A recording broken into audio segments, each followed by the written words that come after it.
பொங்கல் முடிஞ்சு எல்லாரும் டெய்லி ரொட்டீன்குள்ளே வந்துட்டுருப்பீங்க. இப்போ தான் நான் பொங்கல் வீடியோவே வந்து போட போறேன். இவ்வளோ லேட்டா வீடியோ போடுறதுக்கு காரணம் 1 வீக்கா நான் இங்க இல்ல அப்படின்றதுனால, அங்க எப்படி வீடு இருந்ததோ அதே கண்டிஷன்ல தான் இங்கேயும் இருந்தது. அது எல்லாமே ரெடி பண்ணி வைக்கிறதுக்குள்ள எனக்கு ஒரு வழி ஆயிட்டேன். அதனால தான் வீடியோ லேட்டா போடுறேன். சரி, ஓகே, கதைக்கு வருவோம். வீட்டுக்கு போன உடனே எங்களுக்கு வந்து பெரும்பொங்கல் தான். அன்னைக்கு தான் வந்து நான் படையல் போட்டு படைப்பேன்றதுனால, போகி அன்னைக்கு காலையில எழுந்து போகி மட்டும் கொளுத்தியாச்சு. கொளுத்திட்டு வீடெலாம் க்ளீன் பண்ணிவிட்டு பசங்களுக்கு அக்கா பசங்களுக்கு ட்ரெஸ் எடுக்கலான்னு சொல்லிட்டு கடைக்கு போயிருந்தேன். அது எதுவுமே கிளிப்ஸ் எடுக்கல. ஏன்னா எடுக்க வேண்டிய சூழலும் அங்கே அமையல.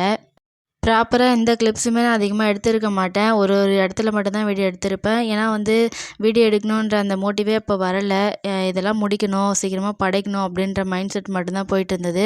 இது பெரும்பொங்கல் அன்னைக்கு படையல் போட்டு தான் படைச்சேன் அப்படின்றதுனால, ஒரு பக்கம் பூஜைக்கு தேவையான எல்லாமே ரெடி பண்ணிவிட்டு, ஒரு பக்கம் சமையலும் போயிட்டுருந்தது. 1 மணி 1:30 மணிக்குள்ளே படைச்சு முடிச்சுட்டேன். அப்புறம் ஈவினிங்கா அக்கா வீட்ல பொங்கல் வைப்பாங்க அப்படின்றதுக்காக வீட்டுக்கு வர சொல்லியிருந்தாங்க. அவங்களுடைய குலதெய்வ கோயில் வந்து இங்கே ஒரு காட்டுக்குள்ளே இருக்கும். அதுக்கு வழி தெரியாத ரொம்ப கஷ்டப்பட்டு சுத்தமா வழியே இல்ல. எப்படியோ ஒரு வழியா கோயிலுக்கு போயிட்டு சேர்ந்தாச்சு. இதுவும் ஒரு வகையில ஜாலியா தான் இருந்தது. இப்படி ஒரு எக்ஸ்பீரியன்ஸ்லாம் நான் ரொம்ப வருஷம் கழிச்சு இப்போ பார்க்குறேன் அப்படின்ற மாதிரி இருக்கு. கொஞ்சம் ஜாலியா ஃபன் பண்ணிக்கிட்டே, அப்படியே பேசிக்கிட்டு, பொங்கல் வச்சு அங்கேயே சாப்பிட்டுட்டு, அப்புறமா கொஞ்ச நேரம் அங்கேயே இருந்தோம். ஒரு 1 ஹவர் 2 ஹவர் கிட்ட அங்கேயே இருந்து டைம் ஸ்பெண்ட் பண்ணிட்டு, ஒரு 6 மணி 7 மணிக்கு கிட்ட தான் வந்து ரிட்டர்ன் வீட்டுக்கே கிளம்புனோம். இதோட முடியல. இன்னும் பொங்கல் வீடியோலாம் இருக்கு. நான் போக போக அப்லோட் பண்றேன். பாய்.